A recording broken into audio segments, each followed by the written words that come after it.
Good morning, fellow humans. I hope you're having a beautiful morning or evening or whatever the time zone, whatever galaxy you're in, if and when you ever watch this. It's a beautiful morning. The sun is peeking through the trees, and it's going to be a lovely day one way or the other. It's been a little bit since I've posted. I'm still being kind of thwarted in my plans with this. I don't intend to every time come on here and be doom and gloom and that's whatever. It's just that is the experience that we are living through right now. There's a lot of things going on, and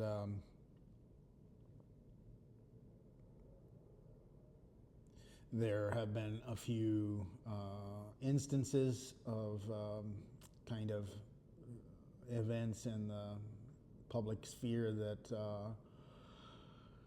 that have been predicted, not here, because clearly the thing about understanding history, understanding patterns of behavior, etc., is that there are times when you should make predictions. There are other times when you shouldn't. It would be unwise. There are also other times, many times, where you shouldn't speak or spout off before you understand the landscape of the conversation. That too is a predictable outcome. Human combative behavior is honestly, it's not all that complicated. We humans like to think of ourselves as being these very complex creatures, and we are to some extent. Well, we certainly are to each other. To the wolf, all the sheep look the same, and I say that not as a denigration. In fact, I say that on purpose because that phrase is always, in a lot of spheres, has been used as a way to denote worth or denigration or dominance. That's not how I'm using that. What I mean by that is that perspective matters, right? And sometimes, just like in the, and I use this quote on purpose, just like the song that Leslie Fish sings. Not all of wisdom brings joy, and sometimes you have to stay silent when and allow fellow creatures, fellow humans to experience what they're going to experience.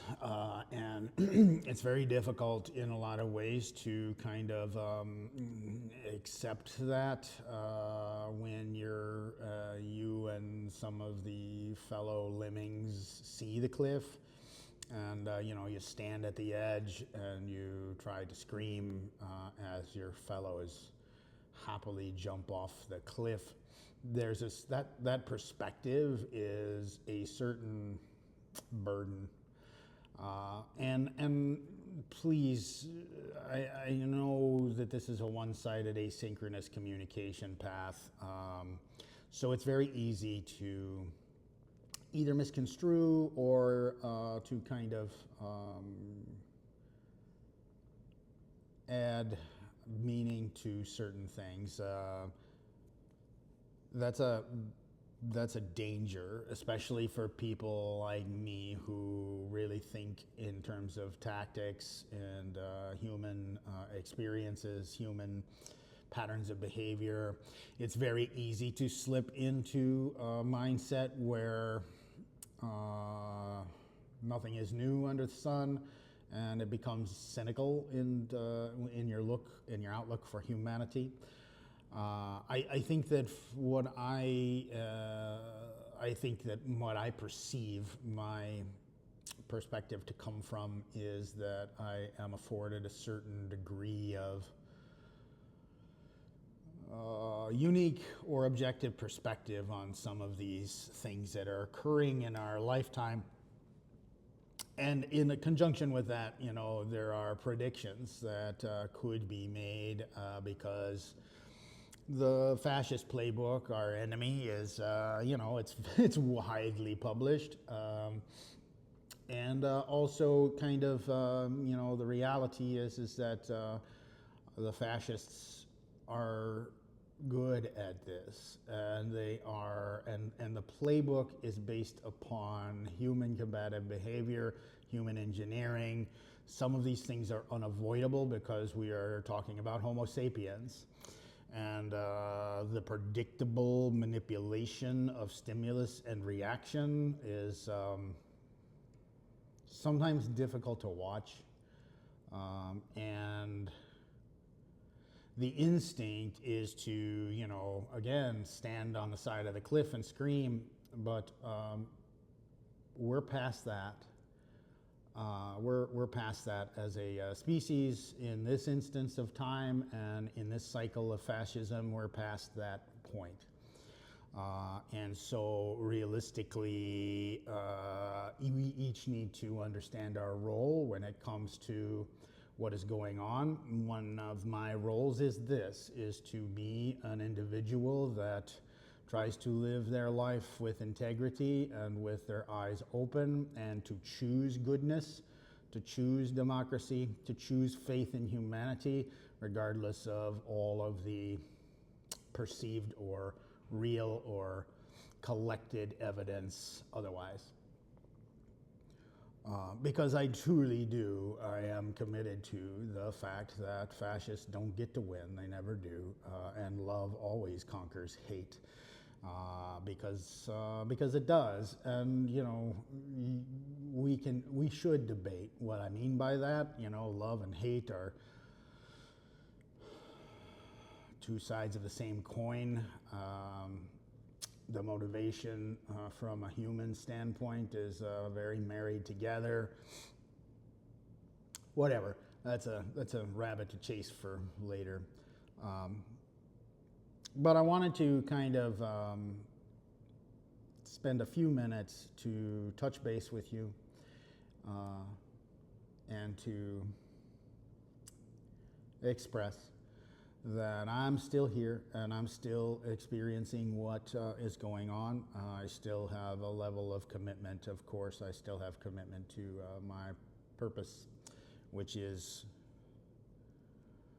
to support the ideals and defend the Constitution of the United States, and also goodness, and also the reasons behind why it's a sacred document, and why I believe that democracy is really the only way forward for our species. And you know, we can debate, and I would love to be in a position where we can debate, like, what is a democracy, what is a republic, what is a democratic republic, why do individuals try to split hairs? Why do sheep try to organize themselves in ways that they can differentiate each other? I mean, those are deep topics, and I'm really interested in having conversations about that. But that's not really the point in time that we are afforded right now. Right now, you know, as is pretty normal with, as is expected. We are now currently in the throes of a direct attack on free speech, direct attack on the control of the media, which is just exactly like it always has happened and always will happen, because, you know, if firstly you need an uneducated and ignorant populace, and then you need to give them. Yeah, you know what? I'm done with that right this second. I think that it is important for me to maintain a certain degree of decorum when it comes to sharing what I believe will happen in the future and what I believe. Yeah, because, you know, I mean, the problem with, yeah, that's it. So I am moving forward. It's a beautiful day. There have been quite a number of incidences around us with ice. Thankfully, as of right now, I personally have only brushed with them once or twice in the last couple of weeks, and that was at a distance. So I have personally not been in a situation where I had to express. I had the opportunity to express my support for civil liberty. That doesn't mean that that's not going to happen today. The reality is that we're kind of in the middle of the battle here in my area of the country, and as predicted, also, you know, the nation's eyes kind of are on a different place on purpose, and you know, the ignorant have been thrown their bread, and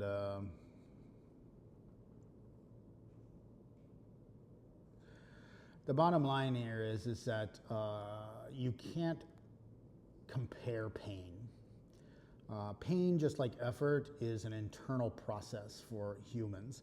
You can see the evidence of pain, you can feel it. Humans have, one of our superpowers is the sharing of pain. I believe that that is a fundamental construct of what we as a species, how we have evolved and how we have managed to survive and adapt.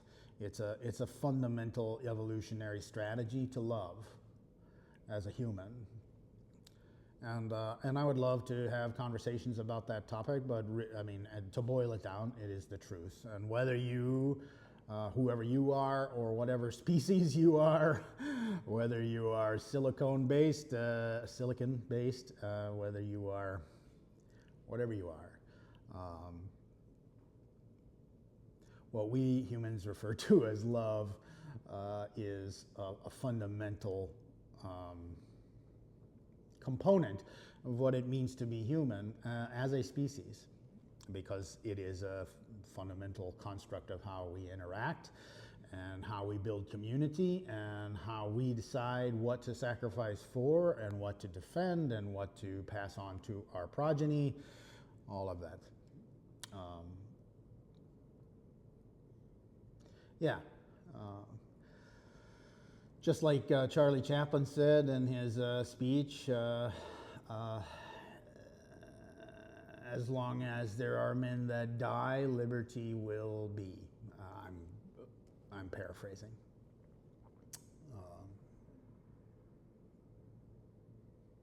Yeah. So, you know, there are a lot of things going on, as I said, especially, but most important to me is the, you know, it boils down to two things. One, there was yet another political assassination in the United States. This has been occurring in the last couple of years, especially very regularly, unfortunately. Let me back up. There have been political assassinations in the United States. The country and a lot of my fellow citizens are focused on one of them. And that focus is directed and orchestrated for a purpose. And that is it's a very insidious, opportunistic thing, and very predictable. And a lot of people are struggling with it. A lot of times, just like the sheep, you can see pain, but the closer the sacrificial lamb is to how you are, the more impactful it is. That's what sacrifice kind of is, right? So when a sacrificial lamb is slaughtered for a purpose, the experience is more deeply felt by those individuals that have a commonality.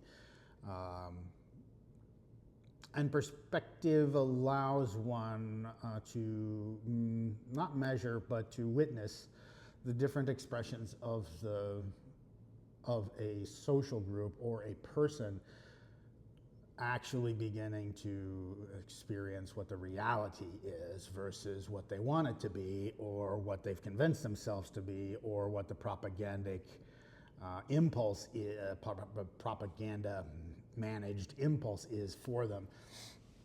And so, I guess the point is that if you're a black sharecropper in the 20s or earlier, or later, to be honest, if you're that black sharecropper, you have experienced the seeing the degradation of man against men and women that look exactly like you, that are in your same state. And so you kind of develop a methodology of dealing with it. That's different, but that requires, just like all things of prowess, that requires that you go through that experience and you survive and you adapt and you try to come to grips with that. You try to reconcile that reality that you are living in. And that tends to happen to a group or a tribe when, if you're not used, this sounds terrible, I hate it, but if you're not used to seeing people look like you, being used, being destroyed for a purpose that is not necessarily theirs. If you're used to that, you develop a certain worldview. And there's a certain pragmatism about that, and a certain kind of reserve, fostering of, that's it. So, let me give you one analogous story, and then I'll stop for this morning because I got a lot of things to do, and got a lot of things to do today. One of my buddies years ago was a over-the-road truck driver. And he used to take, when turkey time came by, he used to take semi-loads full of live turkeys to the Tyson processing plant. And, witnessing that, the unloading and the slaughter of these turkeys, and anyway, one of the observations that he made was there was, the way that they process turkeys is a lot of times they terminate the animal's life and then process it, right? And you're talking hundreds at a time on occasion.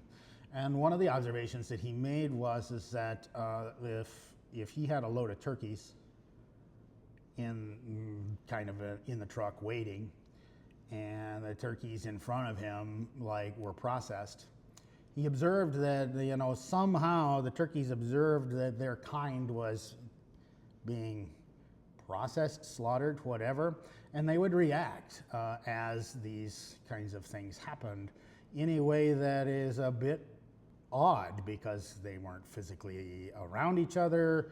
There was no visual representation, but clearly there was some kind of an acknowledgement or an understanding of what was.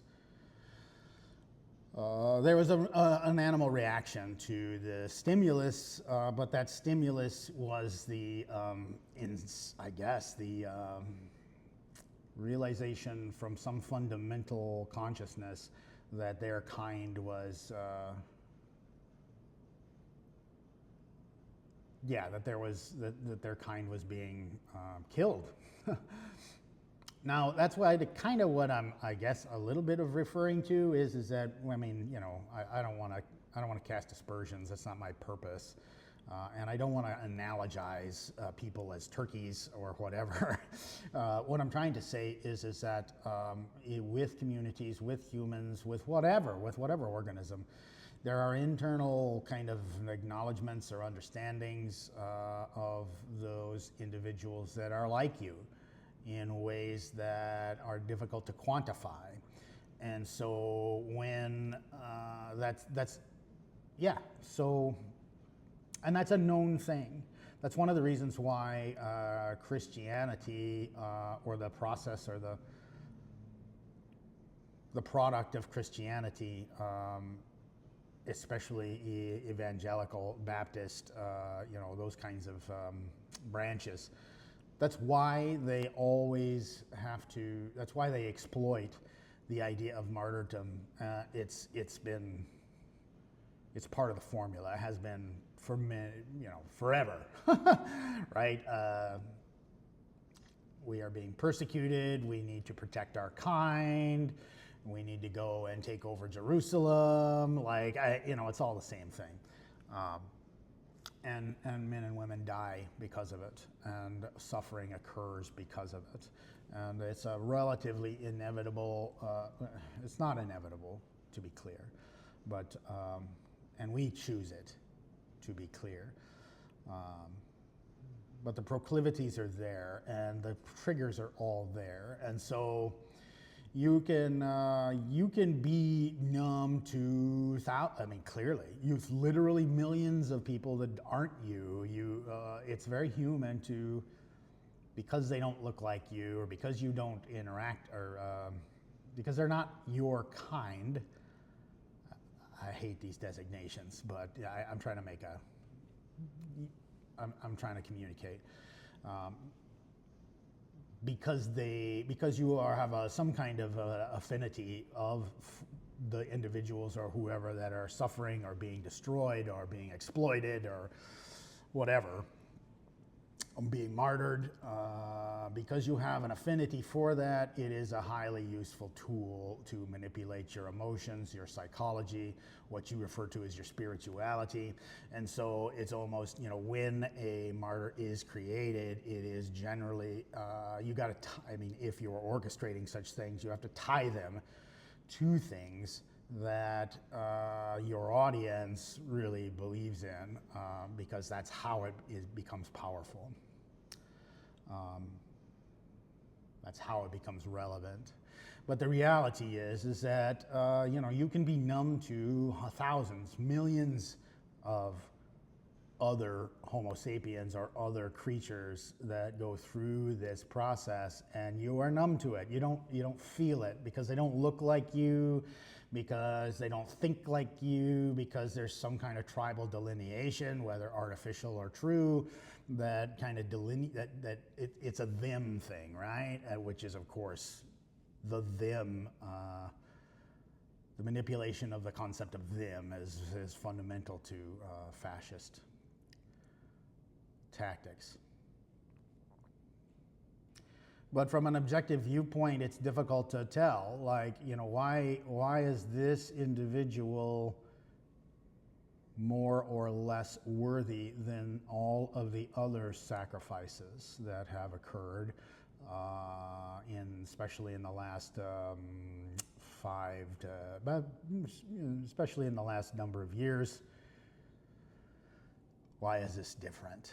Well, it's different because it's useful. It's different because it's usable for those who are exploiting it, and to create these manipulatable and steerable mob mentality reactions. And a thinking intellect can see through that quite easily, but that's why part of the plan is to make sure that you demonize intellect, make sure that you demonize the idea of education, the idea of reason, and the idea of liberty, equality, and fraternity. That's why you have to demonize those things, because they ennoble people, but also they also give people perspective. So it allows them to at least question what they see, and you can't have that because there's no real way, and there's no real way to argue this, especially right now. You know, I am committed, because of who I am, to keep the channels of communication open in certain types of social media, because I find it useful to be able to communicate with those humans who I know are still human. That's a weird way to say that. Who are, who still have a human heart. It's very, and I don't care if, in fact, I prefer really to have someone that, yeah, I prefer to not agree totally with an individual, because then I can learn, etc. But I have a collection of those kinds of individuals on social media that are, for lack of a better term, useful to me, in that I know that they have a human heart. I know that they are individuals with a certain degree of integrity. I know that they at least prescribe basic human values that are consistent with humanity, and they also hold fundamentally fundamentally disparate worldviews. And so I in the spirit of humanity, I can respectfully discuss with them what their viewpoints are. I don't really care to, it's not my job to persuade, per se. It's my job to demonstrate, represent, and attempt to foster and refine the humanistic principles of the Constitution. And I don't need to agree with you.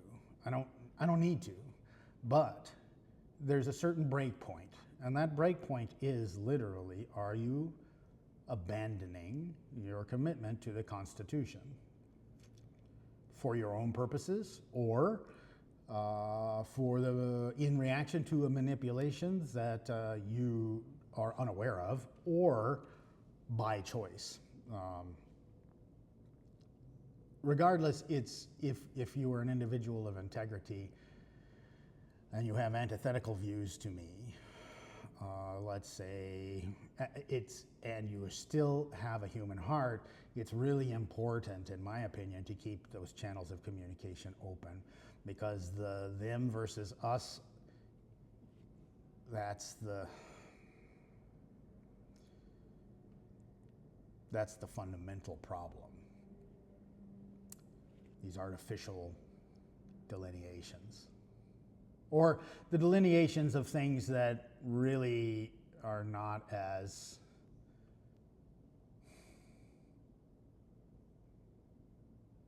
I'm not sure how to express that. Anyway, so today it's going to be a day.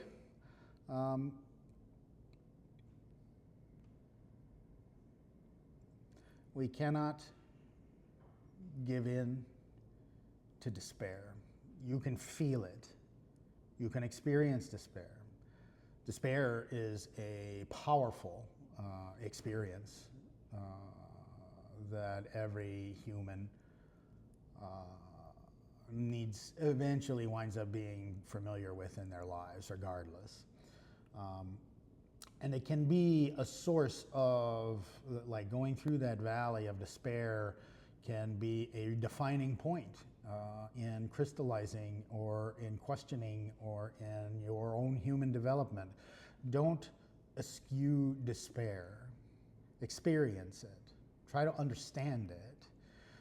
Sounds strange, but try to understand it. Why do you feel the way that you feel? What in you is being triggered? How are those triggers being manipulated, or are they not being manipulated? Are you just experiencing a shared trauma? Because that's really what we're all going through right now. Regardless of where you are in the world, we are living through a fall of empire. We are living through the dissolution of the power base and the power structures of post-World War II, of the post-World War II world. Everything is changing, and there's a lot of trauma, and there are a lot of people trying to divvy up the power, and there's a lot of crazy that has happened, that is going to happen, that has already happened, but no one has seen it yet. Like, there is plenty of reasons to despair. And I don't think you should avoid that experience. I don't think you should avoid the pain. I think the pain is the crucible. But in order to survive anything, it is always important to observe. It all boils, again, human combative behavior. Study the OODA loop. Study the strategy or the tactic of the OODA loop, OODA. There are some really fundamental lessons in how to deal with despair and how to deal with human combative behavior, how to deal with conflict, how to understand when you should stand up or when you should not, how to reserve and foster and husband your strength for the critical moment, and to know and to discern when that critical moment of action or execution should occur. The OODA loop is a powerful human tool, and it can analogize a lot of, it can be directly applicable to a lot of situations we humans face. And this is one of them. The attack of a free speech that is the result, the directly tied result of a political assassination in an exploitive way. Like, that's what we're living. So my suggestion today is to look up what OODA loop means and to contemplate in your own life how in whatever your experience, whatever you're going through right now, whatever you're feeling, feel it, know it, experience it. It will be useful for the future. It'll be useful to make friends with despair. That sounds horrible. It's the truth. Just like sometimes you have to make friends with death. That's it. Keep the faith. Civil liberty does not die here. Free speech does not die here. Not with us. It cannot. We cannot allow it. But husband your strength and your joy. Hoard it. Hoard the joy. Whatever little things that you can do to deal with the shared trauma that is occurring, no matter what side of that trauma you are on. Experience it. Analyze it. Why do you feel this way? You will gain insight in your observations to then orient yourself for the proper decision to be made. And then, if you have husbanded your strength and your purpose and your resolve and your joy, then you will be strong to act when appropriate.